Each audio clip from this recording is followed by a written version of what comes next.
Continued support.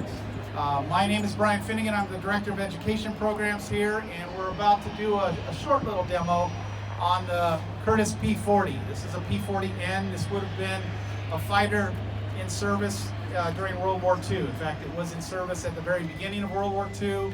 Some of them got off the air at Pearl Harbor on December 7th, 1941, and it was still in service all the way into August of 45. And once World War II ended, so did the career of the P-40. The P-40 was designed by the Curtiss Aircraft Company out of Buffalo, New York.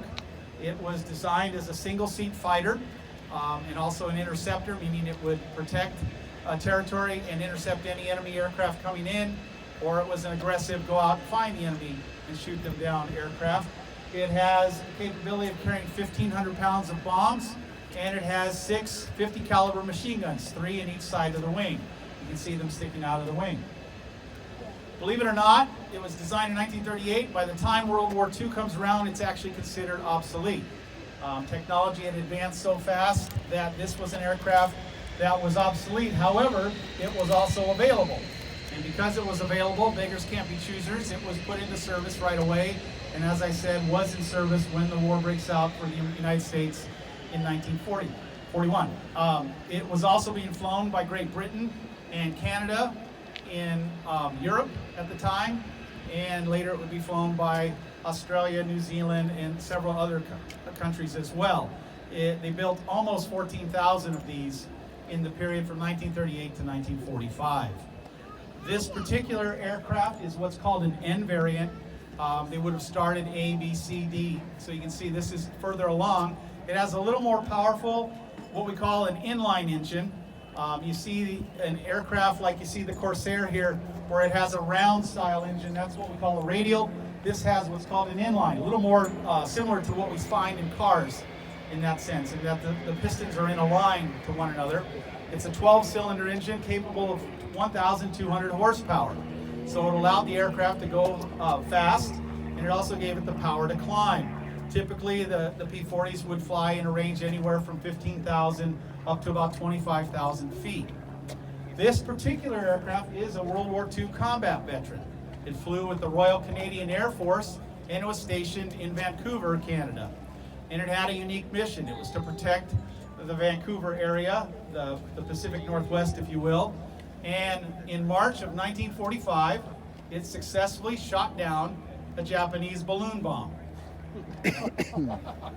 So the balloon bombs were interesting. The Japanese had discovered something that we now refer to as the airstream, which is up at 30 to 35,000 feet. It's a very high velocity wind. And they had discovered that the airstream traveled from the northern part of Japan all the way across the Pacific Ocean to the northern part of the United States and into Canada. And the Japanese devised a plan that they would build balloons and put bombs on them, launch them. They would climb all the way up to the jet stream, and they would travel across over the course of about 5 days. And they put ballast on them to keep them in that 30 to 35,000 foot altitude. And as it would fall down at night, it would get cold, it would fall, it would drop a sandbag and float back up. If it went too high, there was a device, a sensor that would release some of the gas that they had in it. It was hydrogen. And lo and behold, they sent over 7,000 of these bombs. They were made out of paper mache. They were made by schoolgirls in Japan. And they stood approximately about, I want to say 200 feet tall when they were all assembled. And in one particular case, unfortunately, a balloon bomb killed 5 civilians in Oregon. And there's actually a monument to those people up in Oregon where this happened. But this particular aircraft encountered a balloon bomb and shot it down. And so that's its combat history, and that's its combat distinction. So this is an aircraft that actually shot down an enemy aircraft, although it was not a powered aircraft. We use this aircraft. This aircraft has appeared in several movies. Anyone see the movie Pearl Harbor? Parts of it. Okay, if you ever see the scene, this is all the ladies. Remember the scene where Josh Hartnett takes up Kate Bessengale for a romantic sunset flight over Pearl Harbor, and then he does a barrel roll? This is the airplane. The vice president, one of the vice presidents of the museum was the pilot, and he had to fly with a dummy on his lap during that scene. It also is the aircraft that appears later in the film being chased by the Japanese Zero. And that was also flown by our museum president in those scenes. And a lot of people say, oh, that's all CGI, that's computer-generated stuff. No, it's not. Those two guys flying our Zero and this P-40 performed some of the most dangerous aerobatics ever captured on film in that. Anyone ever see the film Valkyrie, starring Tom Cruise? Nope. Okay, in the beginning of that film, he plays a German general by the name of Colonel von Stauffenberg, and he's attacked by two P-40s coming out of the sky, and von Stauffenberg in real life lost an eye and his hand. This is the aircraft that shot off Tom Cruise's hand. Oh, dang. A lot of times that gets a cheer, I don't know.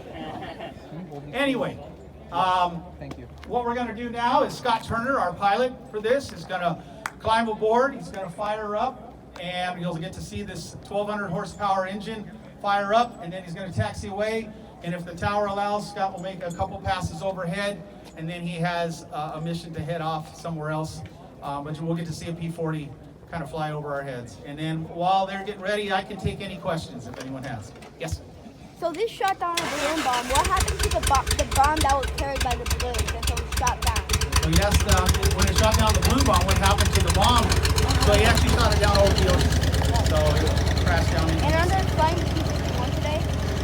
P-51 flew earlier. It's done for today. How many rounds of ammo can this airplane carry? The question is how many rounds of ammunition? Each gun would fire about 300 rounds in a minute. And he carried about 30 seconds worth of ammo for each gun. So he didn't carry a lot of ammunition. They would learn to fire what they call short bursts. Unlike in the movies where they're constantly firing, it's more like da-da-da-da, da-da-da-da, da-da-da-da.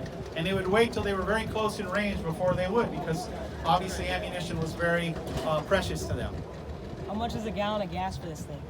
I don't know. I don't know what the rate is for gas right now. The question was how much is a gallon of gas right now, and I'm not sure what avgas is going for. It's not cheap, there is no such thing as cheap gas, I think, anymore, unfortunately. Is it 100 low lead? No, this is a leaded gas that aircraft like this use, yes. And that's one of the areas that are still using leaded gas, although the EPA is wondering, and who knows. 100 octane? Yeah. He's got. Yes. No, there were two. There were two. One was I can't remember where it came out of, but one was flown by Steve Hinton, our president, and the other was flown by Robert John Hinton, who's also part of that. I'm gonna get out of the way so you guys can watch the start. I really wanted to ask because I watched Pearl Harbor. The plane Oh, it's an L-39. Yeah, I could see that from a quarter mile. Oh, dang. I don't know what model it is, though. Yeah, because they used the P-40B in the movie, and it was green, and it didn't have the face on it. Yeah, Yeah, but I know what that is. in the movies they used the P-40B, so it was green and it didn't have the shark face. I watched the movie, Good questions, man. so I was wondering how they used this if it was a completely different P-40. Dang it. I have to... Oh, wait, there's multiple. Oh, it's a sky typing team. You know what? I'm gonna have to